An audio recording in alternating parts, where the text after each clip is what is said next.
Have you ever thought about follow-up? What does it look like? How many times should you be calling your leads back? And what does that conversation even sound like?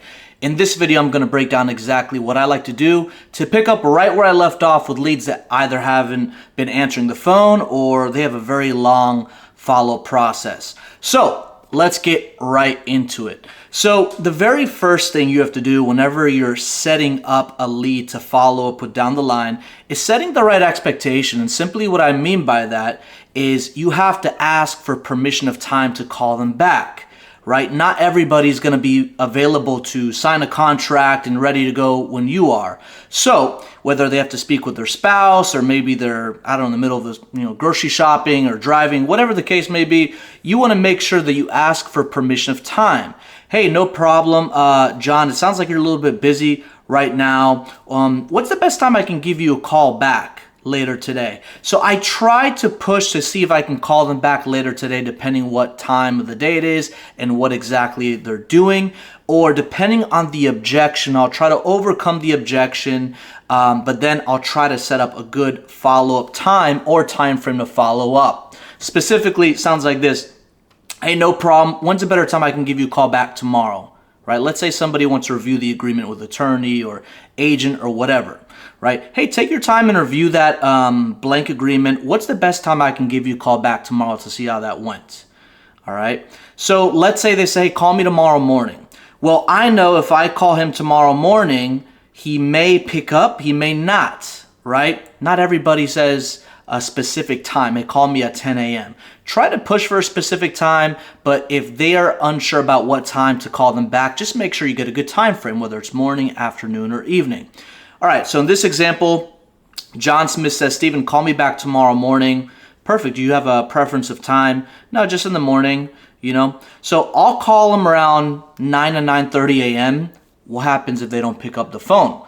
Well, if they don't pick up the phone, what I like to do is I leave a voicemail and I text them. So they're going to see one missed call, one voicemail, and one text message.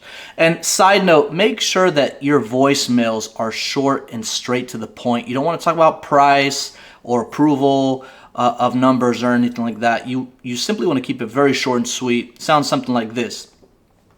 Hey, John, this is Steven. You wanted me to give you a call back today. Please feel free to give me a call back at your earliest convenience. Thanks.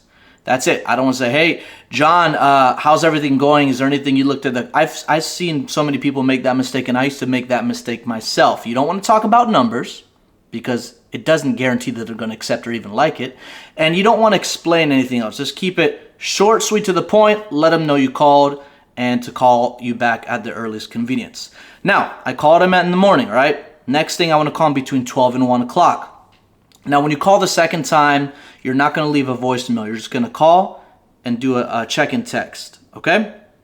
If they still don't answer, now you're going to call between 5 and 6 p.m. So you see, I like calling people 3 different times of the day because I don't know what their work schedule is like. They may be in the middle of going to work, at lunch, or leaving work. Usually morning, around noon, or evening time is the good time you'll be able to get somebody back on the line depending what their schedule is like. Now, if they don't answer the next day, remember, they told you to call them back in the morning, they don't answer, they're going to see 3 missed calls, okay, 3 text messages, and 1 voicemail. You're going to repeat this process the exact same way the very next day, okay? Because remember, after 2 days, they're going to see 6 missed calls, 2 voicemails, and 6 text messages. They know you're calling. And sometimes they'll memorize your number and say, you know what, I don't feel like dealing with this guy right now. They'll brush it to the side. So what happens on the 3rd day? Well, on the 3rd day, you have to try calling from a different number, whether it's a Google Voice or you can get an additional number in your CRM, depending what CRM you're using. Call from a different number. Now, if I've tried reaching this person for 3 days straight, different number, I've left voicemails, text messages, and they still don't answer, now I have to think outside the box. All right. One of the things I like to do is, if they have a significant other that's trying to sell the property with them, okay, I always try to get a second contact number. But let's say this gentleman, it's just himself. We have to think outside the box. So I've gone as far as sending a pizza, okay, to their mailing address, paid pizza. We've sent flowers. We've sent an Amazon gift card. We've sent an agent to put a sticky note on the door. All right. You never know if they're getting influenced by somebody else in the background that you're unaware of. Sometimes they're not even the main decision maker, which is why it's important to ask before you even start the conversation. So keep in mind that when you're calling people, they give you permission of time to call back. You can't be afraid or shy to call them back. I don't feel like I'm overcalling because remember, they're the ones that gave you permission to call them back. And if you don't call them back, somebody else is speaking with them. Keep in mind, you will never be the only person reaching out to them. And it's really about who's more hungry. All right. And usually when you call from a different number, get straight to the point.